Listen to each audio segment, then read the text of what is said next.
Hello नमस्कार साथियों, आप सभी का इस चैनल पे स्वागत है। होली के बाद फर्स्ट क्लास ये है। हम लोग का भी होली बढ़िया रहा। उम्मीद है आप लोग का भी होली बढ़िया हुआ होगा। तो आज जो है फिर वही ग्रुप डिस्कशन का क्लास शुरू होगा और ऑब्जेक्टिव सीरीज, ये लूसेंट का ऑब्जेक्टिव सीरीज है। कोई भी एग्जाम निकालने के लिए आपको ज़्यादा इधर उधर कंटेंट पे नहीं जाना है, लिमिट कंटेंट रखना है और उसको बार बार रिवीजन करना है। जैसे अगर ये लूसेंट है तो एक बार रिवीजन किए ऑब्जेक्टिव, फिर सेकेंड थर्ड बार इसको बार बार रिवीजन करना है। रिवीजन करने के बाद ही अगर ये पूरी तरह से याद हो जाए तो फिर दूसरे कंटेंट पे जाना है। तो चलिए ग्रुप डिस्कशन शुरू करने से पहले आज धार्मिक आंदोलन का ऑब्जेक्टिव सीरीज शुरू होगा, तो इससे पहले इतिहास पे एक नजर डालते हैं। तो इतिहास को 3 भागों में बांटा गया है: प्राग ऐतिहासिक काल, आदि ऐतिहासिक काल और ऐतिहासिक काल। प्राग ऐतिहासिक काल में कोई लिखित साक्ष्य नहीं मिला था और फिर आदि ऐतिहासिक काल में लिखित साक्ष्य मिला था लेकिन उसको पढ़ा नहीं जा सका है। और ऐतिहासिक काल में वैदिक काल से और अभी तक का इतिहास, वर्तमान तक का इतिहास को ऐतिहासिक में रखा गया है, जिसमें लिखित साक्ष्य भी मिला है और पढ़ा भी जा सका है। तो प्राग ऐतिहासिक काल को पाषाण काल कहते हैं और आदि ऐतिहासिक काल को कांस्य युगीन सभ्यता, जिसमें सिंधु घाटी सभ्यता आती है। उसके बाद अगर हम चलते हैं तो वैदिक काल में आते हैं। वैदिक काल को 2 भागों में बांटा गया था, एक ऋग वैदिक काल, उत्तर वैदिक काल। तो इधर आप देखते हैं सिंधु घाटी सभ्यता जो कि नगरीय सभ्यता था। इसके बाद अगर वैदिक में जाते हैं तो वो ग्रामीण सभ्यता हो गया। फिर अगर महाजनपद काल जो आता है वो द्वितीय नगरीय सभ्यता का आरंभ माना जाता है। तो इसके बाद जो है धार्मिक आंदोलन चालू हुआ है। धार्मिक आंदोलन में जैन धर्म और बौद्ध धर्म का विकास हुआ। विकास होने का एक ही रीजन हो सकता है, मान लिया जाए हम लोग अभी तैयारी कर रहे हैं सरकारी जॉब के लिए, अगर कोई आपको कह दे कि आपको ये किताब पढ़ना पड़ेगा, फिर लूसेंट पढ़ना पड़ेगा, फिर घटना चक्र पढ़ना पड़ेगा, बहुत सारा सोर्स दे दिया जाएगा और कोई एक टीचर है वो बताएंगे क्या आप सिंपल 4 घंटा डेली पढ़ाई कीजिए और लूसेंट पढ़िए, सिर्फ आपका जॉब हो जाएगा। तो आप ही बताइए आप किसका बात आपको सरल लगेगा, जो सिर्फ ज़्यादा टाइम नहीं, कम 4-5 घंटा डेली प्रैक्टिस करना है और किताब से पढ़ना है, 1-2 किताब का नाम बता दिया जाए तो आप उसी मार्ग को अपनाएंगे। तो उसी तरह है वैदिक सभ्यता में क्या हुआ, 4 वेदों का उल्लेख मिलता है, उसमें वैदिक में कर्म कांड का इतना ज्यादा उल्लेख हो गया। फिर अगर आते हैं तो उसी महाजनपद काल में बौद्ध धर्म, जैसे महावीर बौद्ध आए, गौतम बुद्ध आए, महावीर आए और ये लोग जो है ना मोक्ष का सरल पथ और इसके लिए मोक्ष प्राप्ति के लिए सरल मार्ग बताए। तो इसी कारण जो है लोग जो है वो जैन धर्म और बौद्ध धर्म में आगे बढ़ने लगे। तो इसी क्रम में महाजनपद काल के साथ साथ जैन धर्म और बौद्ध धर्म का विकास हुआ। और आज जो है ऑब्जेक्टिव सीरीज लूसेंट का धार्मिक आंदोलन का चलेगा। तो शुरू करने से पहले चलिए कुछ मोटिवेशन लाइन के साथ शुरू करते हैं। रख हौसला वो मंजर भी आएगा, प्यासे के पास चलकर समुंदर भी आएगा, थक कर ना बैठे मंजिल के मुसाफिर, मंजिल भी मिलेगी, मिलने का मजा भी आएगा।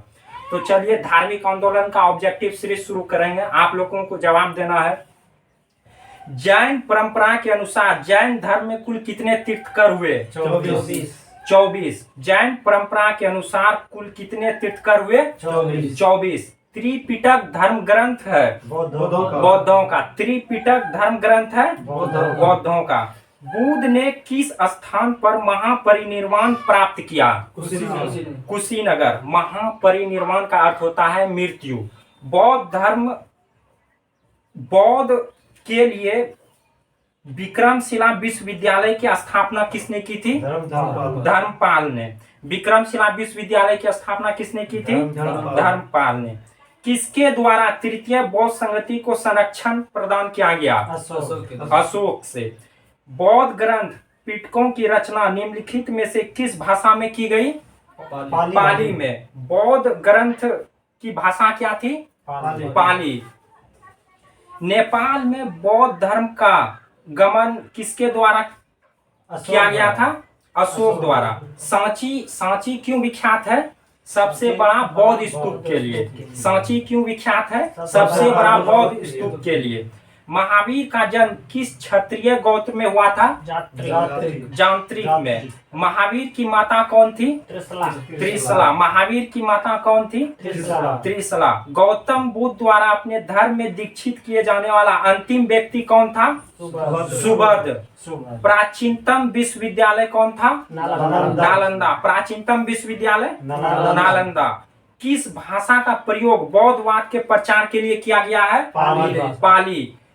महावीर की मृत्यु कहाँ हुई थी? पावापुरी। महावीर की मृत्यु कहाँ हुई थी? पावापुरी। मठ, मंदिर और स्तूप किस धर्म से संबंधित है? बौद्ध धर्म से। मठ, मंदिर और स्तूप किस धर्म से संबंधित है? बौद्ध धर्म से। बौद्ध धर्म एवं जैन धर्म दोनों के उपदेश किसके शासनकाल में दिए गए थे? बिंबिसार। बौद्ध धर्म एवं जैन धर्म दोनों के उपदेश किसके शासनकाल में दिए गए थे? बिंबिसार। गौतम बुद्ध ने अपना प्रथम उपदेश कहाँ दिया था? सारनाथ में। गौतम बुद्ध ने अपना प्रथम उपदेश कहाँ दिया था? सारनाथ। बौद्ध धर्म ग्रहण करने वाली पहली महिला कौन थी? महाप्रजापति गौतमी। बौद्ध धर्म ग्रहण करने वाली पहली महिला? महाप्रजापति गौतमी। बोध गया स्थित है बिहार में। बोध गया कहाँ स्थित है? बिहार में। जातक किसका ग्रंथ है? बौद्ध का। जातक किसका ग्रंथ है? बौद्ध का। सिद्धार्थ को ज्ञान प्राप्ति कहाँ हुई थी? गया में। सिद्धार्थ को ज्ञान प्राप्ति कहाँ हुई थी? गया में। सारनाथ में बुद्ध का प्रथम प्रवचन कहलाता है धर्म चक्र प्रवर्तन। बुद्ध के गृह त्याग का प्रतीक है घोड़ा। बुद्ध के गृह त्याग का प्रतीक है घोड़ा। गौतम बुद्ध द्वारा भिक्षुणी संघ की स्थापना कहाँ की गई थी? वैशाली में। गौतम बुद्ध द्वारा भिक्षुणी संघ की स्थापना कहाँ की गई थी? वैशाली में। सर्वप्रथम शून्यवाद का प्रतिपादन करने वाला बौद्ध दार्शनिक का नाम? नागार्जुन। शून्यता का सिद्धांत? नागार्जुन। महावीर का मूल नाम था? वर्धमान। महावीर का मूल नाम था? वर्धमान। एशिया की रोशनी कहा जाता है? गौतम बुद्ध को। एशिया की रोशनी कहा जाता है? गौतम बुद्ध को। दिलवारा के जैन मंदिर का निर्माण किसने करवाया था? चालुक्यों ने। नागार्जुन कौन थे? बौद्ध दार्शनिक। नागार्जुन कौन थे? बौद्ध दार्शनिक। जैन परंपरा के अनुसार महावीर कौन से तीर्थंकर थे? 24 में। जैन धर्म का आधारभूत बिंदु है अहिंसा। जियो और जीने दो किसने कहा? महावीर स्वामी ने। तीर्थंकरों के क्रम में अंतिम कौन थे? महावीर। जैन धर्म में पूर्ण ज्ञान के लिए क्या शब्द है? कैवल्य। पूर्ण ज्ञान के लिए जैन धर्म में कौन सा शब्द है? कैवल्य। महावीर स्वामी का जन्म कहाँ हुआ था? कुंडग्राम में। महावीर स्वामी का जन्म कहाँ हुआ था? कुंडग्राम में। कनिष्क के शासनकाल में चतुर्थ बौद्ध संगति किस नगर में आयोजित की गई थी? कुंडलवन कश्मीर। तृतीय बौद्ध संगति कहाँ आयोजित हुई थी?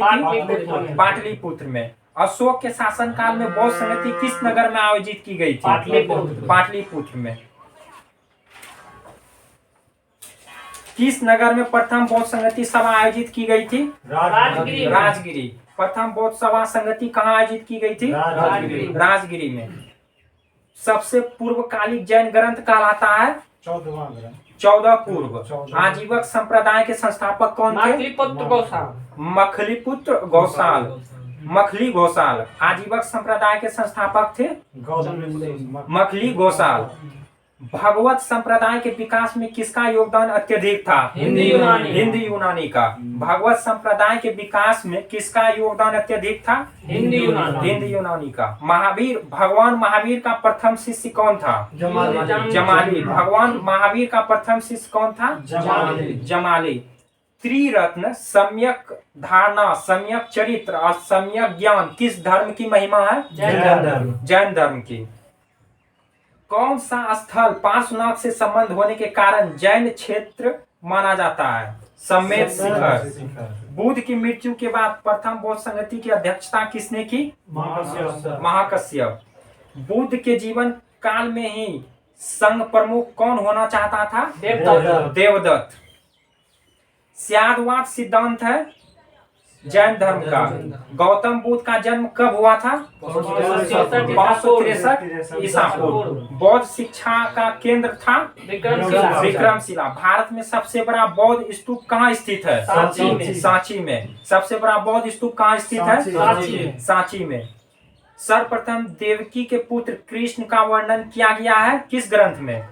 छांदोग्य उपनिषद में।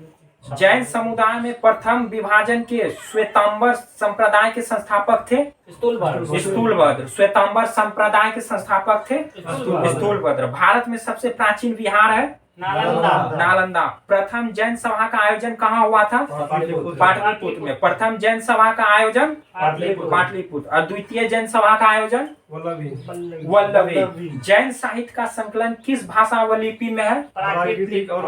प्राकृत व अर्धमगधी।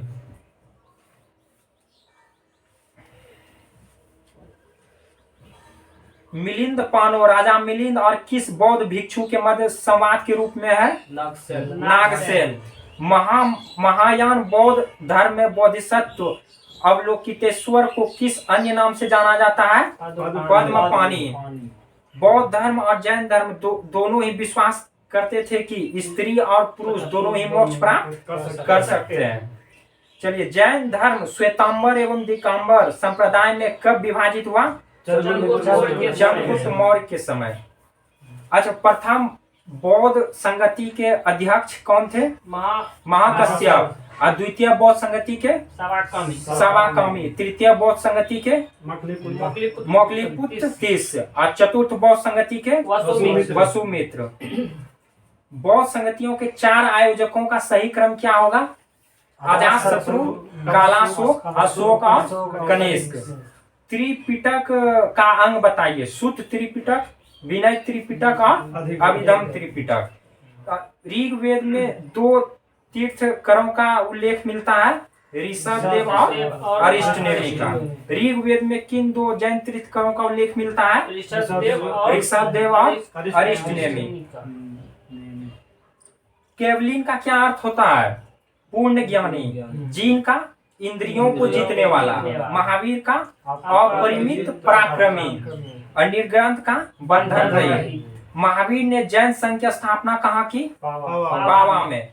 महावीर की मृत्यु के बाद जैन संघ का अगला अध्यक्ष कौन था? सुधर्मन। अनुव्रत शब्द किस धर्म से जुड़ा है? जैन धर्म से। जैन ग्रंथ कल्पसूत्र के रचयिता है भद्रबाहु। परिशिष्ट पर्व जो कि जैन धर्म से संबंधित है के रचयिता है हेमचंद्र। किस जैन रचना में 16 महाजनपदों का उल्लेख मिलता है? भागवती सूत्र में। जैन धर्म को अंतिम राजकीय संरक्षण किस वंश के शासकों ने दिया था? गुजरात के चालुक्य ने। चलिए, अब कुछ 1 लाइनर क्वेश्चन, इंपॉर्टेंट क्वेश्चन देख लेते हैं।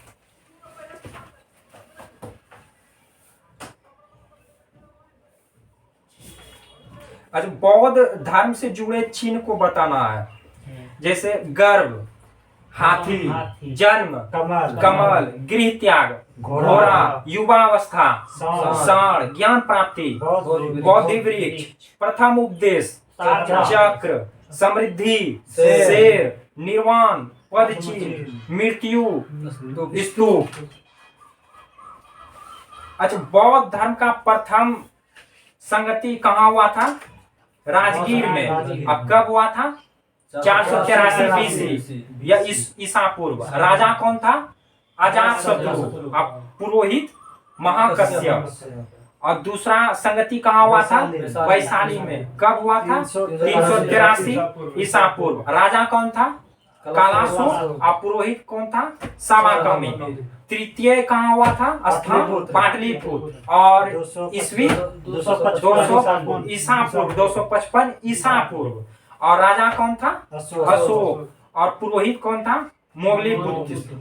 और चतुर्थ बौद्ध संगति कुंडलवन, प्रथम ईस्वी में। और राजा कौन था? कनिष्क। और अध्यक्ष वसुमित्र। और उपाध्यक्ष अश्वघोष।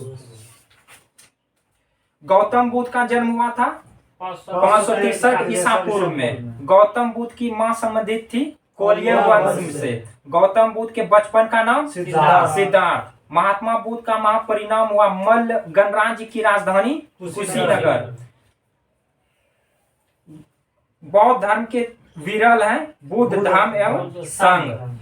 बुद्ध की सबसे पहली जीवनी का उल्लेख हुआ है ललित विस्तार में। बुद्ध की सबसे पहली जीवनी का उल्लेख हुआ है ललित विस्तार में। सर्वप्रथम स्तूप शब्द मिलता है ऋग्वेद में। सर्वप्रथम स्तूप शब्द मिलता है ऋग्वेद में। एशिया के ज्योति पुंज के नाम से जाना जाता है गौतम बुद्ध को। एशिया के ज्योति पुंज के नाम से जाना जाता है गौतम बुद्ध को। देश में जिस धर्म के लोगों ने मूर्ति पूजा की नींव रखी है वह है बौद्ध धर्म। देश में जिस धर्म के लोगों ने मूर्ति पूजा की नींव रखी है वह है बौद्ध धर्म। गंधार शैली की मूर्ति कला में बुद्ध के सारनाथ में हुए प्रथम धर्मावदेश से संबंध प्रवचन मुद्रा का नाम है धर्मचक्र। क्या नाम है धर्मचक्र। प्रथम शताब्दी ईस्वी में जिन भारतीय बौद्ध भिक्षुक को चीन भेजा गया था वह है नागार्जुन। शून्यता के सिद्धांत का सर्वप्रथम प्रतिपादन नागार्जुन। नागार्जुन जिस बौद्ध संप्रदाय के थे वो है माध्यमिक। विक्रमशिला वाराणसी गिरनार एवं उज्जैन में से बौद्ध शिक्षा का केंद्र है विक्रमशिला। वल्लभी विश्वविद्यालय स्थित है गुजरात में। नालंदा विश्वविद्यालय के स्थापना का युग है गुप्त और नालंदा विश्वविद्यालय के संस्थापक थे कुमार गुप्त। चलिए आज का सेशन यहीं समाप्त करते हैं। आप लोगों को ये सेशन कैसा लगा लाइक कमेंट और शेयर जरूर करें। धन्यवाद।